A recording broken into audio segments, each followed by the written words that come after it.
Bonjour à toutes et à tous, merci beaucoup d'être là aujourd'hui avec nous dans ce nouvel atelier transition. Aujourd'hui, on va parler transformation des organisations, qui est une question centrale. On en parle beaucoup et c'est souvent traité sous l'angle plutôt d'un projet supplémentaire dans une structure, alors que c'est quand même un projet décisif et souvent extrêmement stratégique. Et on oublie souvent le côté humain. Et aujourd'hui, on a la grande chance d'avoir et d'accueillir Laurence Duval et Audrey Gauthier de Seren6 qui vont nous présenter leur méthodologie basée sur 6 piliers et qui sera illustrée par donc 2 personnes de chez Axens, donc Alexandre Nicolaou et Mathilde Néran. Bienvenue à vous aussi et je vous laisse la main. Je prends pas plus de temps pour cette introduction. Bon webinaire à tous. Merci Claire. Merci Claire. Merci. Donc bonjour à tous et à toutes. Donc voilà, donc on est là pour parler de ce sujet important. Alors voilà, de 70% des projets de transformation échouent. Et aujourd'hui, on sait qu'on a besoin que les entreprises se transforment pour rester pérennes et durables. Donc aujourd'hui, avec Accence, comme Claire vous l'a dit, on va vous partager notre méthodologie en 6 piliers pour que vous soyez dans les 30% qui réussissent, hein, c'est ça le challenge, hein. Et donc, merci à l'ESSEC et merci au Club Transition Alumni de l'ESSEC également pour rendre cet échange possible. Et merci à Mathilde et Alexandre pour témoigner. Donc, avant de commencer, on va chacun se présenter, nos 4 intervenants. Donc, Audrey, je te laisse commencer Hmm. la présentation. Ouais, c'est gentil, merci Laurence. Donc Audrey Gauthier, moi je suis la dirigeante du cabinet CRN6. Ça fait plus de 12 ans que j'accompagne des transformations et notamment le volet humain des transformations avec une conviction qui est très forte. C'est qu'en fait, ce qui pêche la plupart du temps dans l'accompagnement de transformation, c'est pas la stratégie, c'est pas l'organisation. Ça va être souvent le fait qu'on va pas accompagner suffisamment ce volet humain et que finalement, une transformation, c'est avant tout une aventure humaine. Et ça va être le point clé. Alors, je dirige le cabinet, peut-être quelques mots sur le cabinet. On est une trentaine, ça fait donc plus de 12 ans qu'on opère sur le sujet des transformations d'entreprise. On est une trentaine d'experts, coachs et formateurs spécialisés sur ce sujet. On a mené un peu plus de 80 transformations qui soient soit industrielles, internationales, dans des contextes assez exigeants. Et on est surtout porté par des valeurs très fortes parce que nous, notre besoin, notre envie, notre passion, c'est de faire en sorte que les hommes et les femmes qui vont vivre ces transformations, elles puissent le vivre en alliant à la fois la performance, l'humanité et la responsabilité. Ce que ça veut dire pour nous, c'est que oui, il faut transformer, il faut de la performance, mais en même temps, en prenant en compte les humains, les hommes, les femmes, que ça se passe le mieux possible pour eux. Et d'ailleurs, Seren6, ça veut dire sérénité dans les systèmes. C'est comme ça qu'on a créé le nom de la société. Voilà. Donc, je suis venue avec Laurence, qui a lancé ce webinaire, qui est la directrice du bureau parisien. Laurence, je te laisse te présenter. Merci Audrey. Alors, je vais me remettre. Ah, désolée. Voilà, donc moi, je suis Laurence Duval, je suis une ancienne ESSEC. Donc moi, ce qui me passionne, c'est, on a les mêmes passions avec Audrey, voilà, Mm. c'est vraiment de faire des transformations une aventure humaine. Mm. Et moi, au début, j'ai commencé dans les organisations à des postes d'analyste financier dans la banque, voilà. Donc là, c'était au service d'entreprises du CAC 40. Ensuite, j'ai eu des postes beaucoup plus opérationnels en marketing, au service des marques, au service de développement des marques dans le luxe. Et aujourd'hui, bah, j'ai la chance de pouvoir accompagner bah, des équipes, des collectifs dans leur transformation, parce que je crois qu'aujourd'hui, bah, on a besoin de plus d'humains dans les transformations, et c'est pour ça que je suis très contente d'avoir rejoint Seren6 pour mettre au cœur des transformations l'humain. Et donc, pour pouvoir témoigner de cette aventure, Mathilde et Alexandre, je vous laisse vous présenter. Bonjour à tous. Donc, moi, je m'appelle Alexandre Nicolaos. Aujourd'hui, je suis directeur groupe QHSE, performance et transformation du groupe Axens. Axens, c'est une filiale de l'Institut français du pétrole. C'est aujourd'hui 2200 personnes dans le monde et on est un acteur majeur des technologies du raffinage, mais également du coup de la transition énergétique. Moi, j'ai 25 d'ancienneté dans le groupe. À la base, je suis plutôt un ingénieur, un docteur en sciences. Et donc moi-même, j'ai eu un parcours où je me suis transformé avec l'entreprise en mettant d'abord en place des démarches d'amélioration continue. Et aujourd'hui, c'est plutôt des démarches de transformation continue. Et donc, je suis vraiment très ravi d'être avec vous aujourd'hui. Merci pour cette opportunité. Et je laisse Mathilde compléter. Oui, bonjour à toutes et tous. Donc Mathilde Néran, moi je suis en charge du talent management au sein du groupe Accence. Alors j'ai un petit peu moins d'ancienneté qu'Alexandre puisque moi ça fait 12 ans que je suis chez Accence et moi j'ai tout un parcours en ressources humaines. Voilà, je suis diplômée droit social et ressources humaines. Et je pense que vous aurez l'occasion, à travers cette intervention, à travers notre retour d'expérience, de voir aussi la complémentarité justement entre profil ingénieur business et RH dans l'accompagnement du changement. Voilà, donc je suis également ravie de pouvoir partager avec vous notre expérience. Hmm. Merci Mathilde. Donc pour enchaîner, on va également faire connaissance ensemble. Donc je vous propose de partager dans le chat vos noms, vos entreprises et ce que vous attendez de ce webinaire. Voilà, pour qu'on sache un peu, qu'on commence à lier aussi avec vous.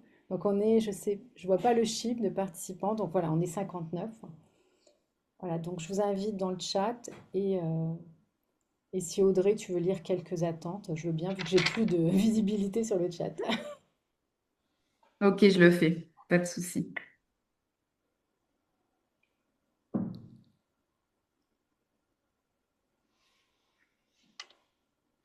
Alors pour l'instant, j'attends que ça arrive.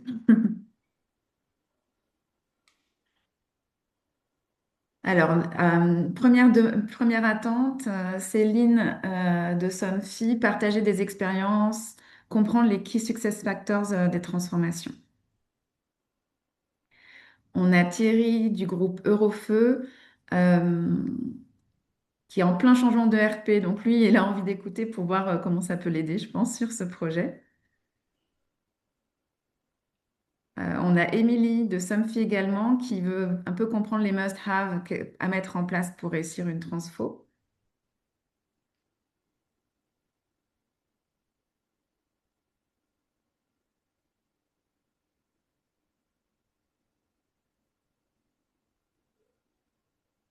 Alors, un secteur différent, on a Elsa des Galeries Internationales, Almine Reich qui est sur des enjeux de transformation dans un secteur qui est un peu différent. Comment on fait passer des décisions rationnelles dans un secteur qui est basé sur l'émotion? On a aussi Sarah qui est intéressée par le change management. On a Thomas qui veut comprendre la recette pour réussir une transfo. Hmm. On a Céline qui veut comprendre les bonnes pratiques pour faire partie des fameux 30%. Et puis de l'inspiration pour Emmanuel, des méthodes. Voilà, comment on répond mieux aux besoins de nos clients quand on est dans la transformation. Et puis, voilà, des outils. Je crois qu'on va aborder pas mal de choses comme ça, hein. Bon, mais merci. Merci pour ce partage. Donc, on va pouvoir commencer à vous présenter ces 6 piliers. Alors, voilà. Donc, comme Claire vous l'a dit, pendant la présentation, vous pouvez poser vos questions au fur et à mesure. Voilà, on se garde un temps de 15 minutes à la fin pour répondre aux questions. Donc, n'hésitez pas à les mettre au fur et à mesure dans le chat. Comme ça, Claire va se charger de les récupérer et nous en faire une synthèse pour la dernière partie. Alors, rentrons dans le vif du sujet. Donc, le premier pilier, c'est oser rêver grand collectivement. Et c'est souvent un pilier qui est sous-estimé. Et pour cela, on va écouter Saint-Exupéry qui nous dit quelque chose d'essentiel. Si tu veux construire un bateau, ne rassemble pas des hommes et des femmes pour leur donner des ordres, leur expliquer chaque détail, leur dire où trouver chaque chose. Si tu veux construire un bateau, fais naître dans le cœur des hommes et des femmes le désir de la mer. Or, aujourd'hui, dans les entreprises, seulement 30% des équipes estiment que la vision de leur entreprise est mobilisatrice. Donc, ça veut dire en clair qu'il y a 7 personnes sur 10 qui ne savent pas où ils vont dans leur entreprise.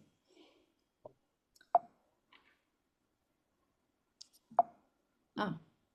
Donc la vision, c'est quoi exactement? Bah, c'est beaucoup de choses. C'est à la fois une boussole, ça permet de guider l'action et de donner du sens. On peut dire c'est un bouclier anti-confusion, voilà, qu'on a besoin de prioriser les chantiers. Ça sert aussi à créer une dynamique qui soit forte, qui soit fédératrice. Donc ça permet de dépasser tous les silos.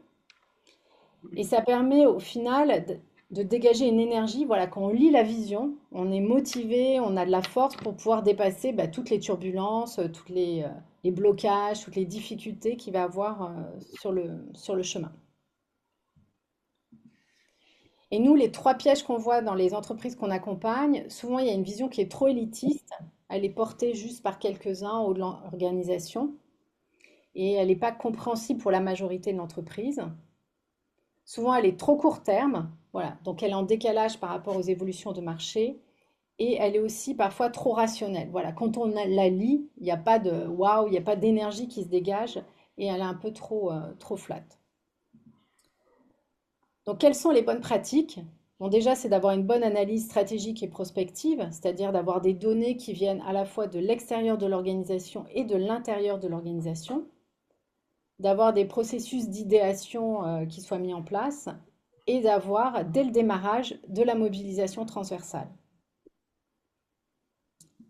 Donc, chez Accence, donc vous êtes un groupe qui a opéré un virage stratégique majeur depuis 2017, voilà, qui a été initié par le PDG de l'époque, Jean Santenac.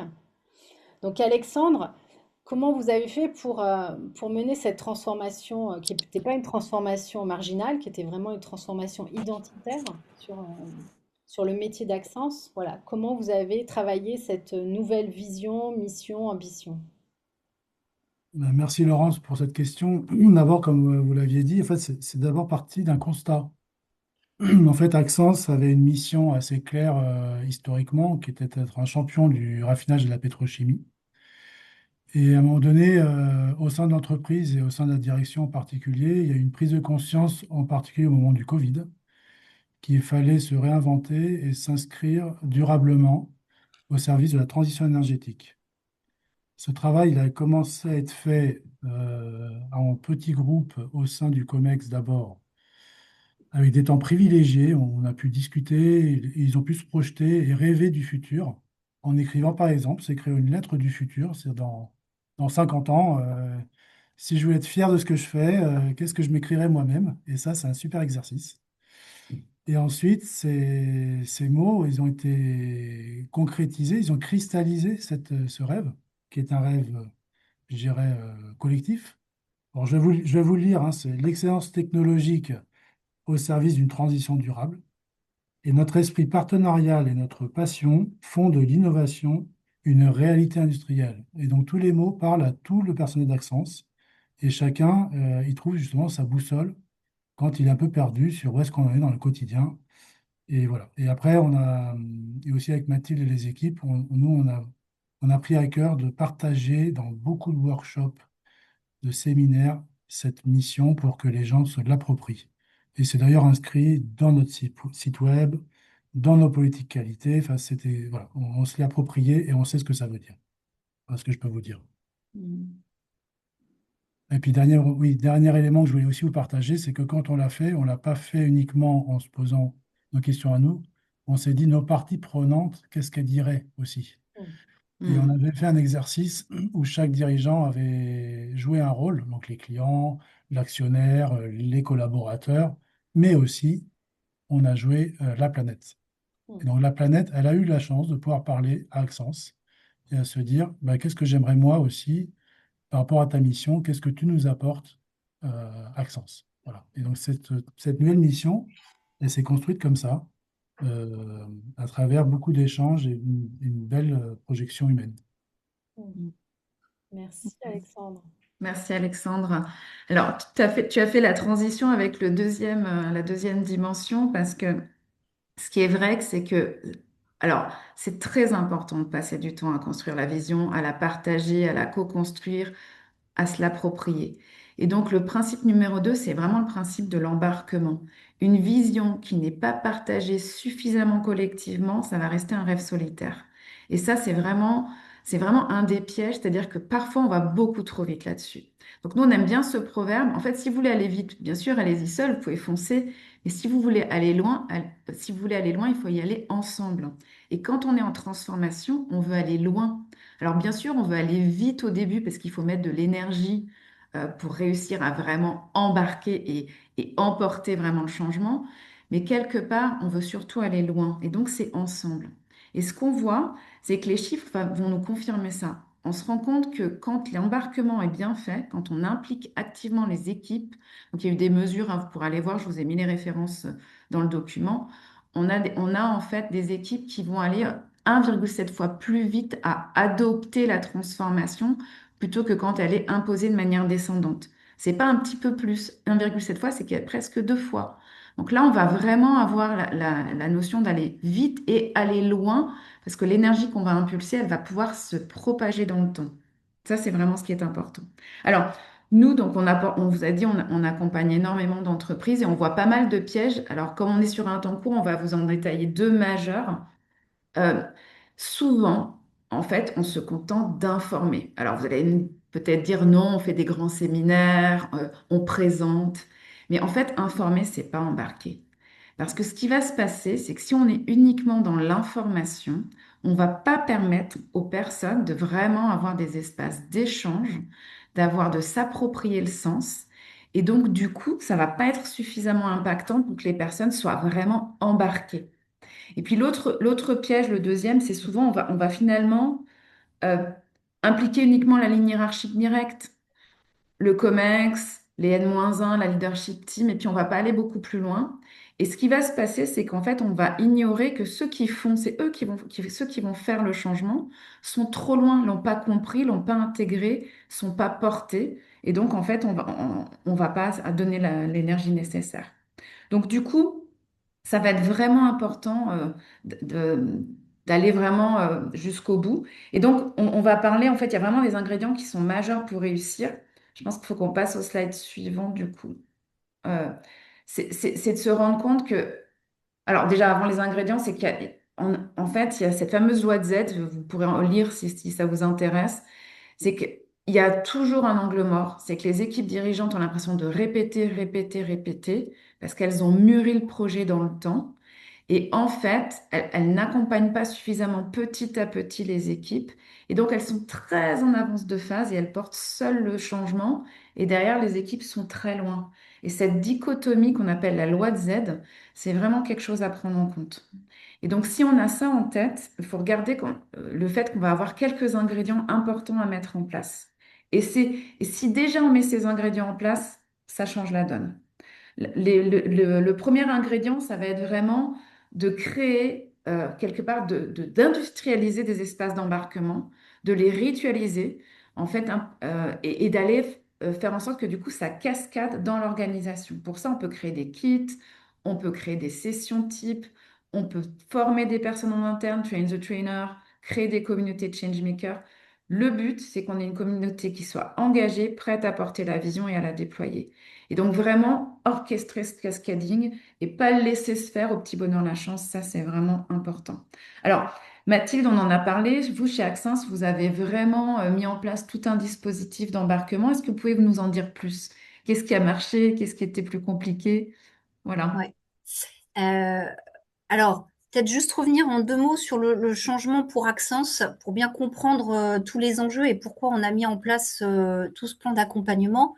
Comme le disait Alexandre, hein, on a renforcé notre vision pour répondre aussi à des enjeux de transition énergétique qui avaient commencé avant le Covid, mais qui s'est clairement accéléré avec le Covid. Et au-delà de cette vision, en fait, pour se donner tous les moyens pour atteindre notre vision ambition, on a réorganisé l'entreprise et le groupe. Et en fait, on est passé d'une organisation en business unit, j'ai envie de dire par marché, à une organisation par métier. Donc, c'était un vrai changement organisationnel, mais aussi culturel. Et donc là, c'est là tous les enjeux, parce que le changement culturel, c'est dans du temps long. Et c'était la première fois qu'il y avait un tel changement au sein du groupe Axens. Donc ça déjà, quand même, l'avoir en tête parce que autant il y a des entreprises qui changent régulièrement, c'était pas le cas chez Axence. Alors, qu'est-ce qu'on a mis en place? Je pense que déjà, une des premières clés pour bien embarquer avec le retour d'expérience, c'est que Alexandre et moi, on a été dédiés sur ce projet. On a été nommés, alors co-chef de projet. Des fois, il y a un seul chef de projet, mais là, il y a eu cette volonté de maximiser, d'avoir cette complémentarité à la fois entre connaissance des équipes, on va dire l'humain, donc ça c'est plutôt les ressources humaines, mais à croiser aussi connaissance business, priorité business, connaissance de l'entreprise. Et donc ça, Alexandre et moi, on a formé un vrai binôme et on avait on a confronté aussi notre vision par rapport à ça et on a vraiment été dédiés sur le projet. Donc c'est pas un projet qu'on a fait en plus de tout le reste. Donc ça, on a eu la chance et je pense que le COMEX a pris conscience de l'importance de ce changement-là, qu'on soit dédié sur le projet. Et c'est vrai que vous nous avez accompagné aussi, Serensis, sur le change management, parce que chez Axence, on n'avait jamais intégré cette dimension-là, donc c'était une première. Ça, c'est la première chose. Après, on a embarqué par différentes strates. Donc, forcément, l'Exco, c'est un changement de vision, d'organisation. Il y a un moment donné, ça se décide quand même un peu en champ. Et puis après, il faut aller cascader ça et embarquer auprès des équipes. Donc, on a commencé à un premier niveau au sein de notre leadership team. Donc, c'est le top management. Chez Axence, c'est les directeurs. Donc, c'est une centaine de collaborateurs répartis à travers le monde. Et donc là, on se dit, bon, je reviens sur ce que tu disais, Audrey, informer, c'est embarquer. Donc, on se dit, voilà, c'est des directeurs. Il y en a même certains, on a été les chercher. Donc, de fait, ils vont être embarqués par le sujet. Et un des premiers séminaires qu'on a fait avec cette leadership team, bien sûr, expliquer la vision, on les a aussi, moi j'aime beaucoup cet exercice-là, fait positionner sur ce qu'on appelle la courbe du deuil. On pourra en parler plus en détail si besoin, mais en tout cas, ça permet de prendre conscience que dans un tel changement, il y a les émotions et que tout le monde ne va pas bouger à la même vitesse. Donc ça a été un peu une prise de conscience et un peu une claque, et ce qui nous a permis aussi après avec Alexandre d'intégrer bien ça et de structurer et de redire, réexpliquer. Enfin, dans un changement comme ça, même s'il y a des sessions en plénière, en collectif, il ne faut pas s'interdire d'aller après voir les gens en plus petits groupes, voire en one-to-one.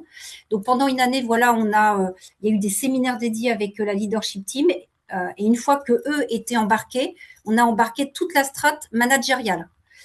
Et ça a commencé par déjà un webinaire sur la sensibilisation au changement, au change management, puisque les managers allaient être le premier réceptacle des émotions, des réactions de leurs équipes. Il fallait, eux, un peu les armer par rapport à ça. Donc, webinaire sensibilisation, change management. Et après, on a eu tout un programme de formation avec les managers. On avait fait des formations par niveau hiérarchique. Donc, on mélangeait pas les niveaux hiérarchiques parce que la prise de recul,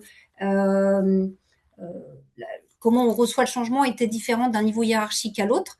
Et donc ça, c'était une formation. Le groupe s'est donné les moyens. C'était une journée de formation à former plus de 150 managers. Donc, c'est un investissement. Mais en même temps, c'était nécessaire et cette formation, elle a été animée en interne.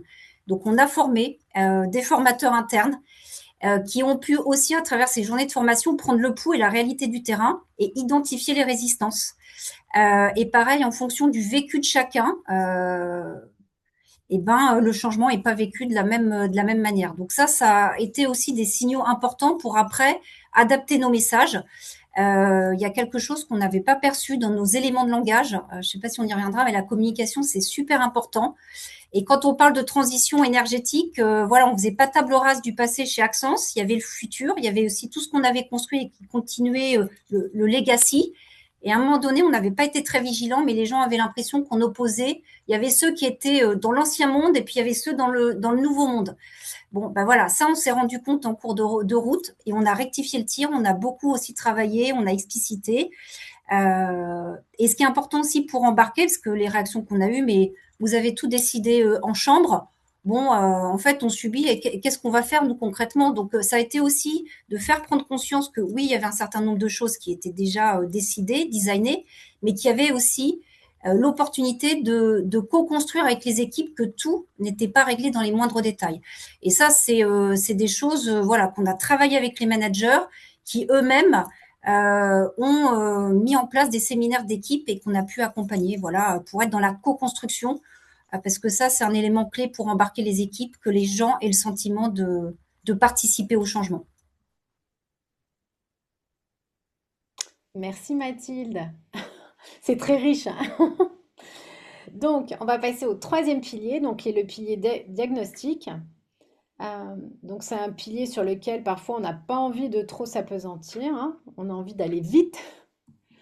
Et pourtant, c'est essentiel. Et comme dit Peter Senge, on ne transforme bien que ce que l'on comprend vraiment.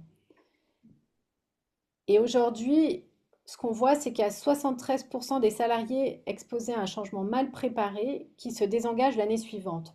Donc en fait, les conséquences d'un embarquement qui n'a pas été suffisant, d'un diagnostic qui a été trop léger, ben, ça ne se voit pas sur le coup, mais un an après, ça se paye assez cher.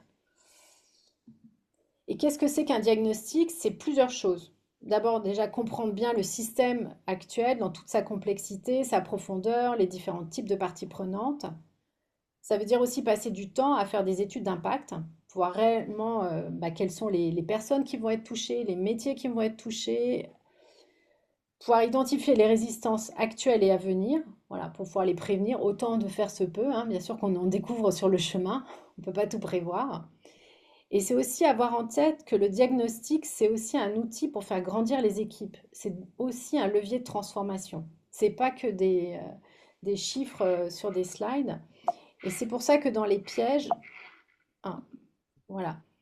Les pièges majeurs, donc le premier, je l'ai dit, c'est d'aller trop vite, hein, et de ne pas suffisamment écouter sur le terrain, écouter les personnes qui vont être impliquées dans la transformation. Et les deux autres, c'est exclure le COMEX de l'analyse et externaliser à 100% le diagnostic. Et ça revient sur à bien prendre en compte que le diagnostic est un levier de transformation. Donc si les gens ne sont pas impliqués dans les entretiens, dans les analyses, et ben en fait, il y a quelque chose qui ne se fait pas et qui ne prend pas. Voilà, donc c'est important que les équipes s'approprient le diagnostic et que le COMEX soit pleinement engagé dans cette phase-là. Donc le diagnostic, donc c'est un processus de cadrage, des études d'impact et de résistance et une vraie connexion au terrain. Donc là, donc chez Axence, vous avez fait beaucoup de choses. Vous avez eu, au niveau diagnostic, vous avez fait des études d'impact, des études de résistance, vous avez fait beaucoup d'entretiens. Qu'est-ce qui a été le plus utile sur cette phase? Enfin, qu'est-ce que vous recommanderiez de faire sur cette phase de diagnostic? Voilà, je pose la question à Alexandre. Ok, Laurence. Donc, nous, en fait, déjà, je voudrais donner comme élément de contexte et comme éclairage. Comme l'a dit Mathilde, nous, on a eu la chance, au moment où ce projet de transformation majeur a été décidé, de travailler tous les deux ensemble avec nos équipes. Ça a été un moment clé parce qu'en fait, côté ressources humaines, elles avaient déjà une connaissance fine des personnes, de leurs enjeux, de l'organisation comme elle était au moment où on a voulu changer.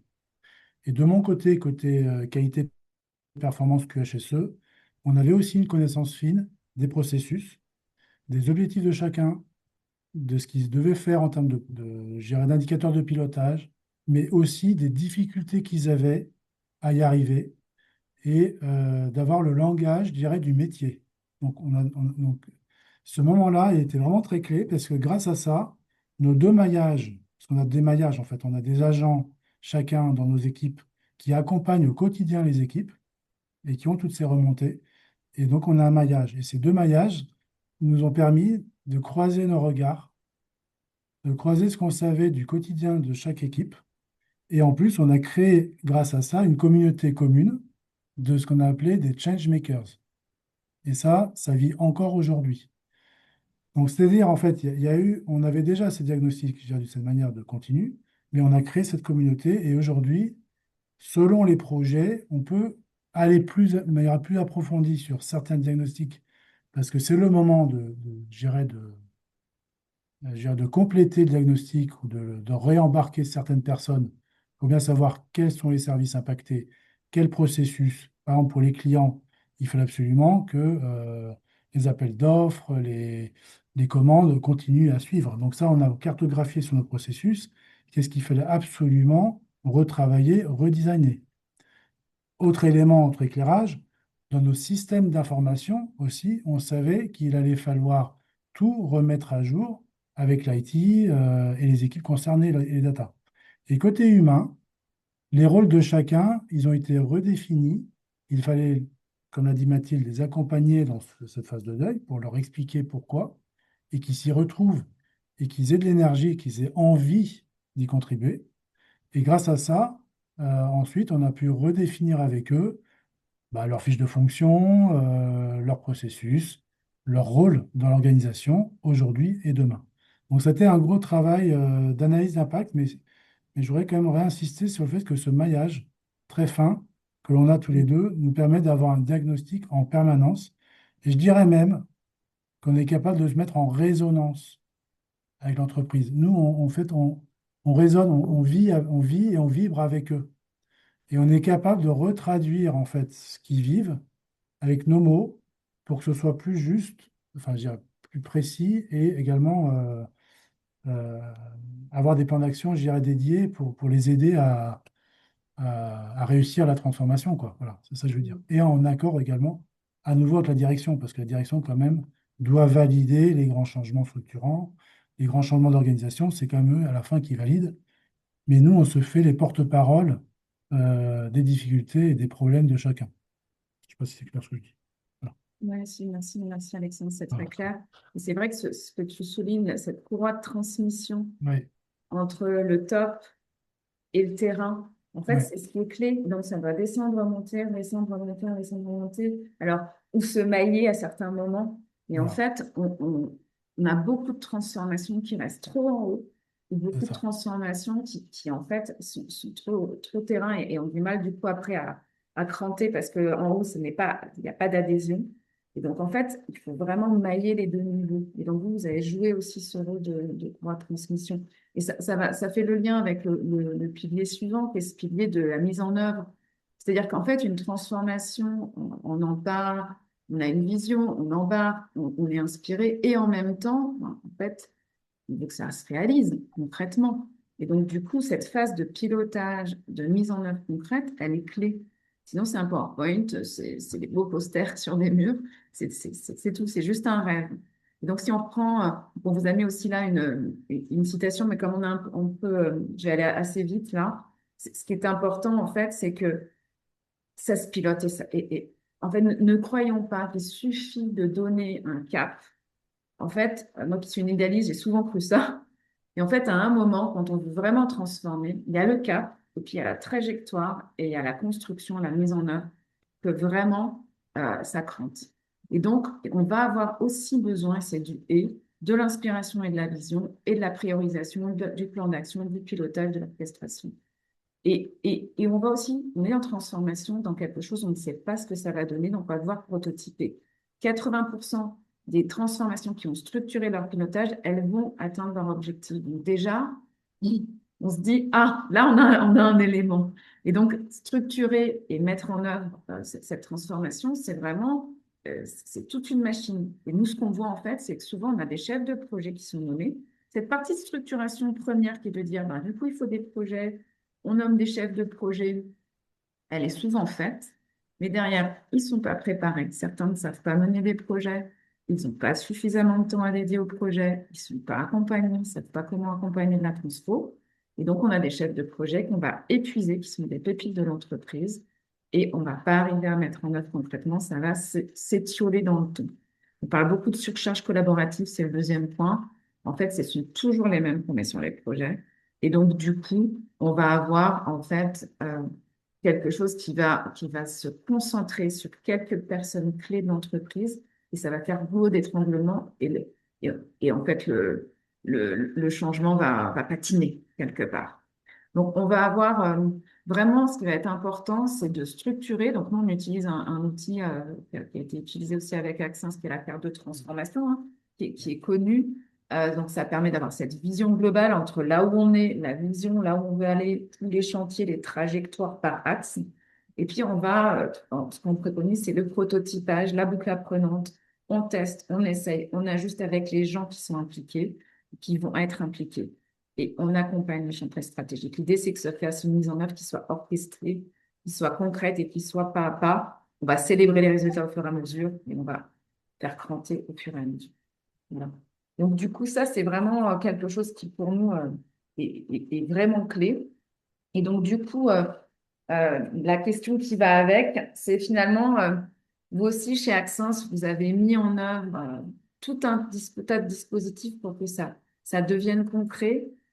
Racontez-nous, finalement, qu'est-ce qui a été vraiment marquant, utile pour vous? Alors, sur celui-ci, Audrey, moi, l'éclairage que je voulais apporter, c'est que là, en fait, on passe vraiment de l'étape du build au run. C'est ça qui se joue là, en fait. Alors, c'est très inspiré, je dirais, du mode projet, hein, on est d'accord, hein. On a une idée, une conception, on la déploie, et on veut que ça se concrétise dans le quotidien des gens. Donc ça, on va dire, c'est une boucle, d'accord? Pour passer du build au run, on a expérimenté avec les équipes et avec Mathilde la carte de transformation sur une thématique qui était un des points de bascule qui avait été identifié, qui s'appelle la Customer Centricity. Alors, qu'est-ce que ça veut dire, cette Customer Centricity? En fait, vous l'avez compris, nous, on est une entreprise à la base qui est plutôt technique. Et notre vocation, c'est de développer des technologies et les livrer à nos clients et qu'elles fonctionnent de manière industrielle. Donc, notre premier objectif, c'est d'avoir de la belle technique. Mais ça ne suffit plus aujourd'hui dans notre monde. Il faut passer de la belle technique à un parcours client qui est le meilleur possible, du début jusqu'à la fin. Et nous, on s'est rendu compte en faisant le diagnostic de la carte de transformation sur certains piliers, comme par exemple le co-développement avec les clients, voilà, ou la segmentation des clients. Donc, il y a plusieurs axes structurants, dont un qui est l'embarquement. En fait, on s'est refait le diagnostic avec les équipes, avec le COMEX, avec le leadership team, avec les personnes concernées. Et ce diagnostic, je dirais, il s'est alimenté. Donc, on s'est mis des notes, hein, de 0 à 10 pour chaque axe. Où est-ce qu'on est? On ne part pas de zéro, hein. On ne part jamais de zéro. Est-ce qu'on est à 5? Est-ce qu'on est à 6? Et ça, c'est une prise de conscience. Donc, c'est un peu comme le thermomètre. Et on se dit, ah ben non, mais moi, je suis là, je suis à 5 aujourd'hui, par exemple, pour mon écoute client, où je suis à peut-être 4, j'ai moins que la moyenne sur la segmentation client. Et donc ça, c'est une prise de conscience. Déjà, rien que remplir la carte de transformation, que ce soit au niveau des dirigeants, des équipes concernées, c'est déjà une prise de conscience et on a un constat partagé. Et à partir de là, et on ritualise la revue de cette carte régulièrement pour la remettre à jour et on repartage ce qui s'est passé entre-temps et on redéfinit nos actions si besoin pour justement que ça crante. Et on se donne 3 à 5 ans. Ce n'est pas quelque chose de 1 à 2 mois. C'est long, la transformation. Mm. D'ailleurs, soi-même, on le sait, hein, quand on veut se transformer soi-même, il faut prendre du temps, de l'énergie, se donner des temps personnels. Donc là, c'est pour l'entreprise des temps collectifs. Et on la revisite et on la remet à jour et on se repose la question. On reprend du recul, on va dire, hein, pour justement reprendre les actions et reconcrétiser Mm. dans nos indicateurs, dans nos processus, dans ce qu'on a prototypé, si ça marche ou ça ne marche pas, pour qu'après, ça devienne un vrai quotidien dans les équipes. Et Mm. l'autre éclairage que je voudrais apporter également sur ça, c'est que je voudrais aussi insister sur le fait que, encore une fois, grâce à notre maillage, Mathilde et moi, avec notre équipe de Changemaker, on est passé de l'amélioration continue à la transformation continue. Donc, Mm. même si c'est du projet, c'est plein de petites boucles aussi, à travers tous les programmes de transformation qu'on accompagne, où on les met régulièrement à jour, puisque maintenant, nous, on a la compétence et on a ce maillage en continu. Mm. C'est ce que je peux dire. Merci Alexandre. Je vois que tu as commencé à aborder le pilier 5, Oui, voilà. je Avoir déborde un le peu. courage de changer vraiment, voilà, que ça prend du temps et que c'est aussi un changement profond au niveau individuel. Ah, je suis en train de passer très vite. Donc voilà, donc c'est important cette transformation intérieure des membres et surtout au démarrage du COMEX, de la leadership team et que ça prend du temps. Voilà, c'est ce que disait aussi Mathilde en parlant de la courbe du deuil, voilà, de la courbe du changement. Ça prend du temps pour que les équipes s'approprient en permanence, enfin au fur et à mesure, le changement, la transformation. Et donc il y a un chiffre qui est très parlant, c'est 82% des organisations qui investissent dans le développement humain surpassent leurs concurrents sur la durée. Donc c'est vraiment un avantage aussi stratégique, hein, de pouvoir investir dans l'humain. Et donc, ça demande des changements de posture, de croyances, des habitudes au sein souvent d'un premier groupe moteur, comme disait Audrey. Donc, parfois, ça démarre au milieu de l'organisation, parfois, ça démarre d'en haut. Enfin, on ne sait jamais d'où ça va démarrer. Mais en tout cas, il y a toujours le haut qui a besoin de changer et d'avoir une diffusion progressive dans l'organisation.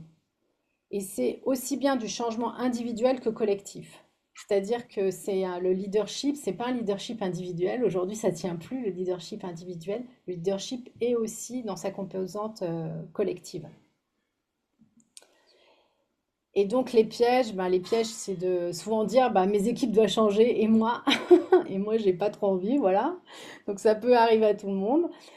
C'est aussi de pas se donner le temps. Alexandre parlait de changements de 3 à 5 ans sur les projets. Sur la transformation intérieure des personnes, c'est la même chose.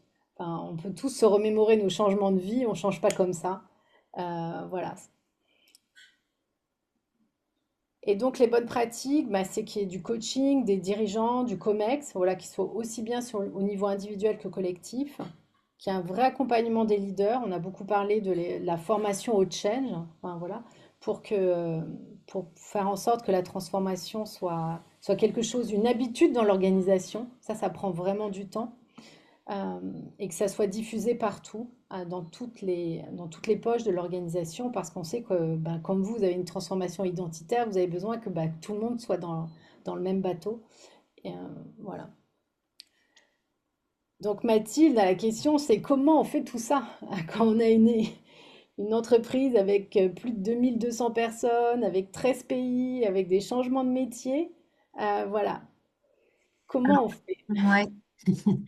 Vaste question. Alors, bon, je vois le temps qui défile, donc je vais peut-être pas être très exhaustive, mais vous partagez quelques mesures d'accompagnement phares, voilà, qui ont vraiment porté leurs fruits. On a fait de l'accompagnement individuel lié à des changements de poste, notamment des directeurs qu'il a fallu accompagner. Donc là, on n'a pas hésité à avoir recours à du coaching individuel. Euh, Autre chose qu'on a mise en place et qui a vraiment bien fonctionné, alors ça c'était vraiment nouveau euh,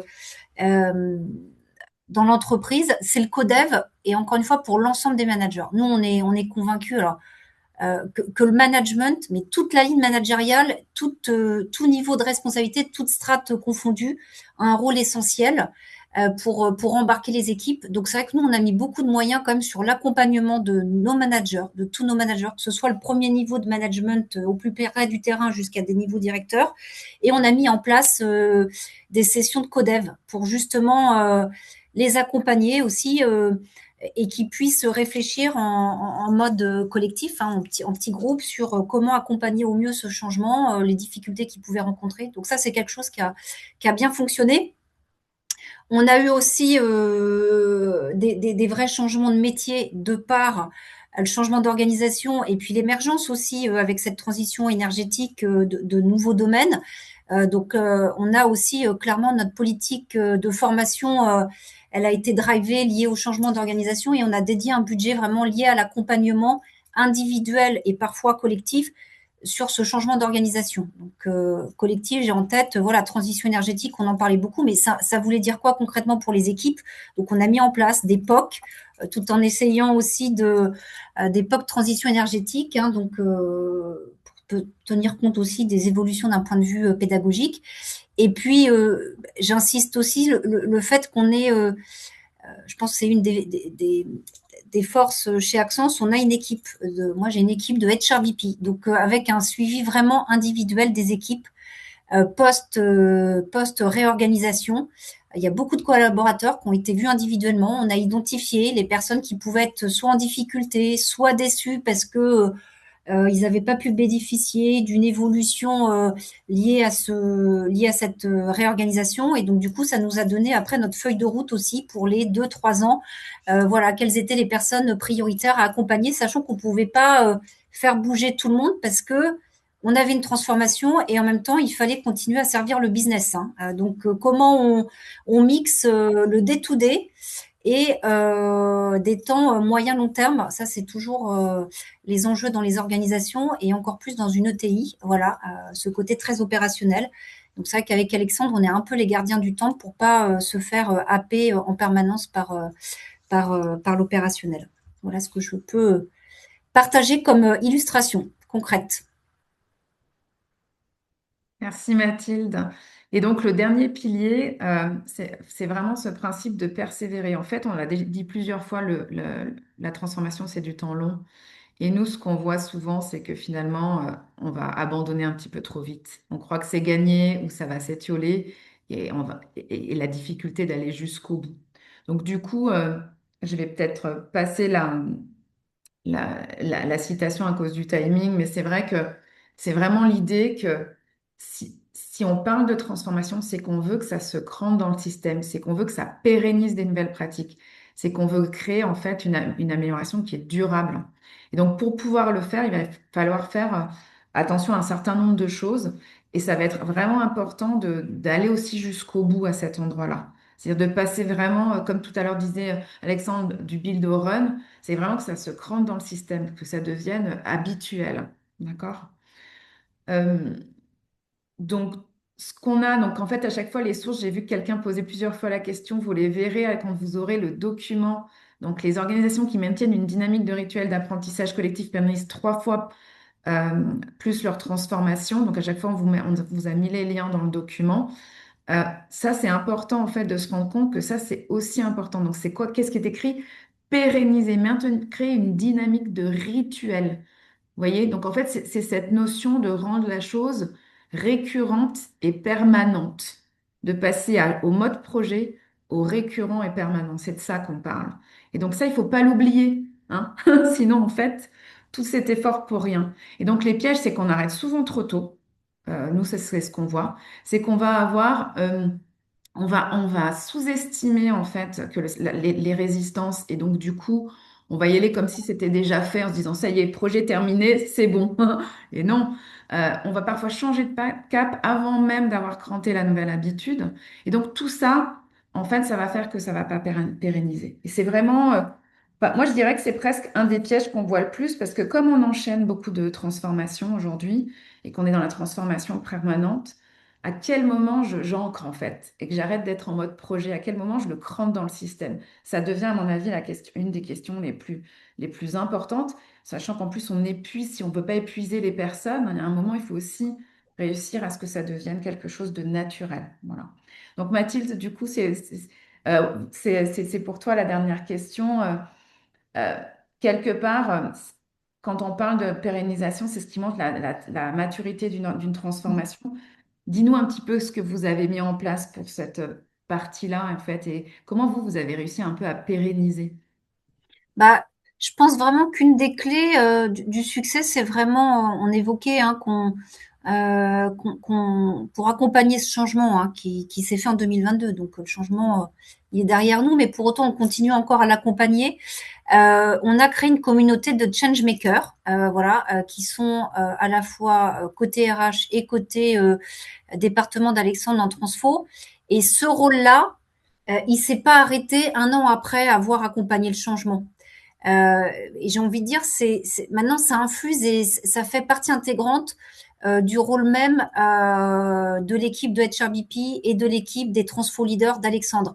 Donc du coup, c'est une communauté.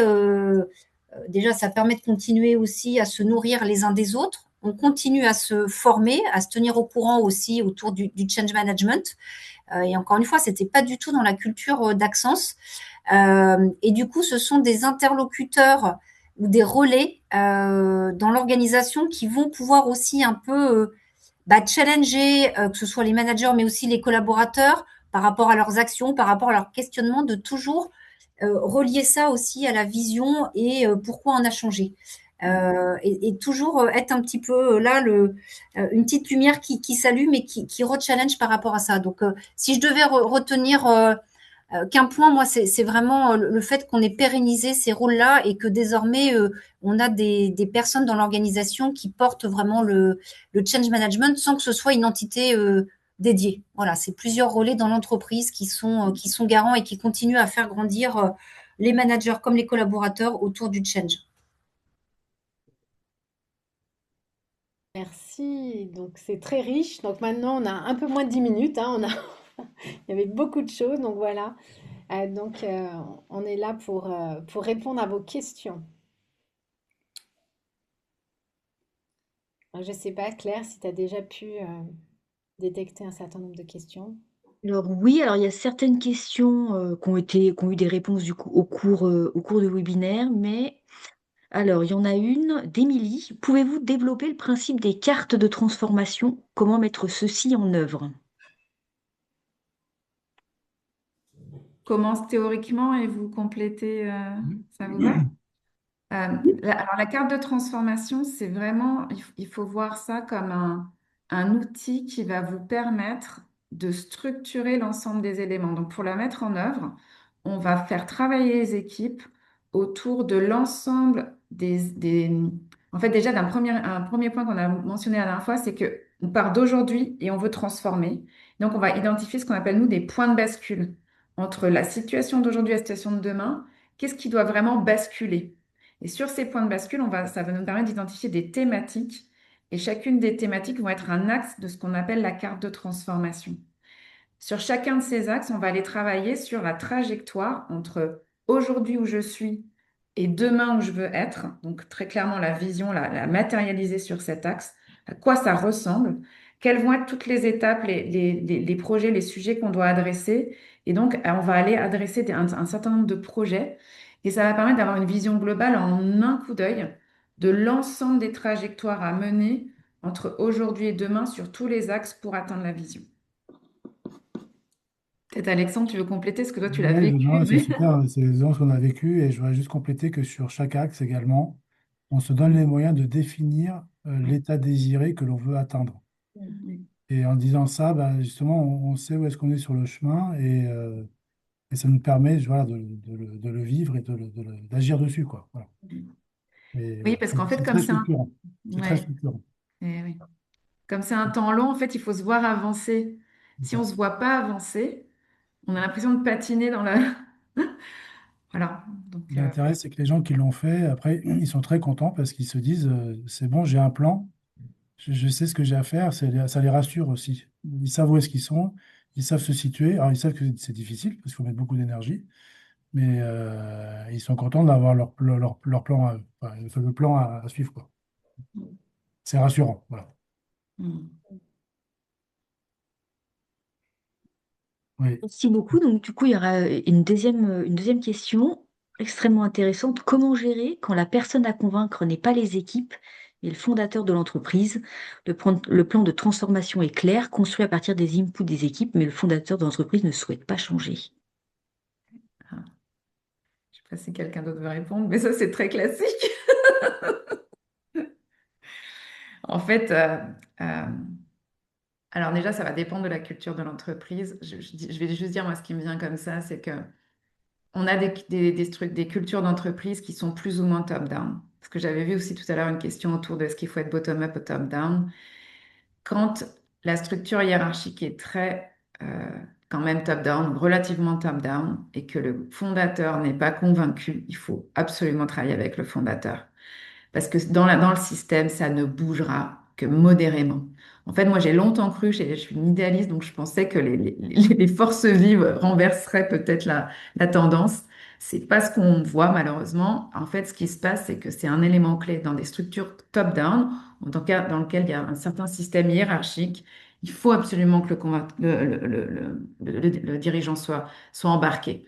Et donc, ça veut dire qu'il faut mettre son énergie pour ajuster, travailler, impliquer le dirigeant jusqu'à qu'il soit vraiment embarqué. Et si lui, il ne le veut pas, qu'il puisse comprendre à quel point, en fait, le fait de bloquer lui, ça bloque tout le système et que sinon, du coup, il donne une permission, ce qu'on appelle une permission, une autorisation explicite que le système bouge sans lui. Et ça veut dire qu'il faut qu'il donne la permission à d'autres de prendre ce lead-là sur la transfo. Certains sont très business et pas du tout transfo, par exemple, et vont donner le leadership sur cette dimension-là, mais en tout cas, être sponsor et embarqué. C'est absolument impératif.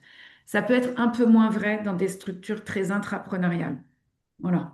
Où là, on peut avoir des décentralisations de décideurs. Hmm. Parce que je voudrais témoigner également sur quelque chose, c'est que le décideur, ou enfin la décideuse, hein, c'est une personne comme une autre. Donc, c'est-à-dire qu'il faut qu'elle ait une prise de conscience à un moment donné qu'il faut changer ou se transformer et qu'elle ait envie de le faire.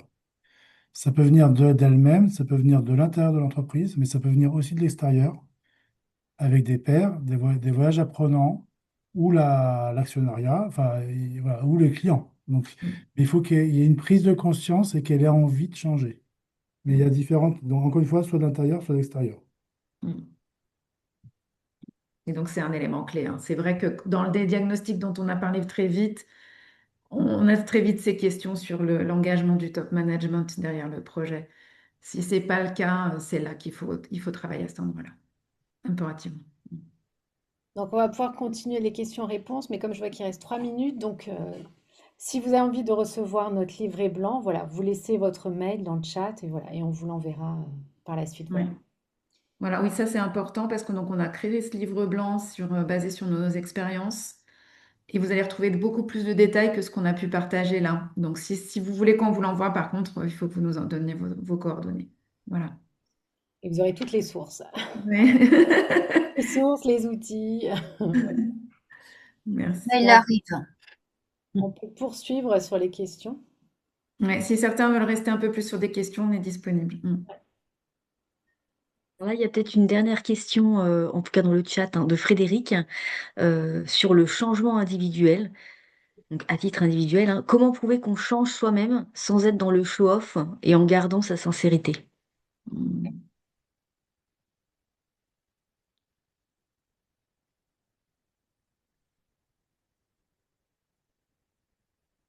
C'est vrai que le changement individuel, c'est souvent assez subtil. Ça se fait de manière très fine. Et moi, j'aime bien dire, en fait, c'est vrai que alors ça va dépendre un peu de nos canaux, hein, mais en tout cas, si on est dans quelqu'un d'intuitif, ça va être le ressenti qui va nous donner des pistes. Ça peut être aussi de demander ou écouter ou le feedback des personnes, en fait, qui voient, en fait, comment nous, on évolue.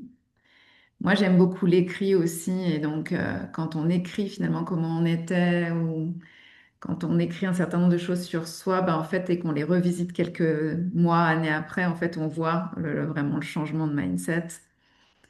Euh, mais c'est vrai que c'est très subtil et donc la preuve, elle n'est pas facile et c'est ce qui rend la chose un peu euh, parfois difficile.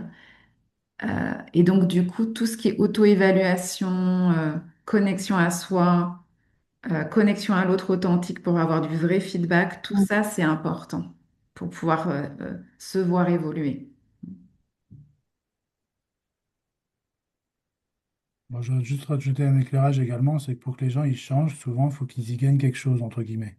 Il faut qu'il y ait un gain, enfin, il faut qu'il y ait soit être plus en phase avec soi-même, soit un gain de reconnaissance, ou je sais pas, ou parce que la personne a envie d'apprendre. S'il n'y a pas un vrai gain, ça peut rester en effet que d'affichage. Mais si la personne a un gain quelque part, le what's in it for me, il est clair. S'il n'y a pas le what's in it for me, la personne va rester dans la posture, en fait, dans le Mm. jeu, la comédie.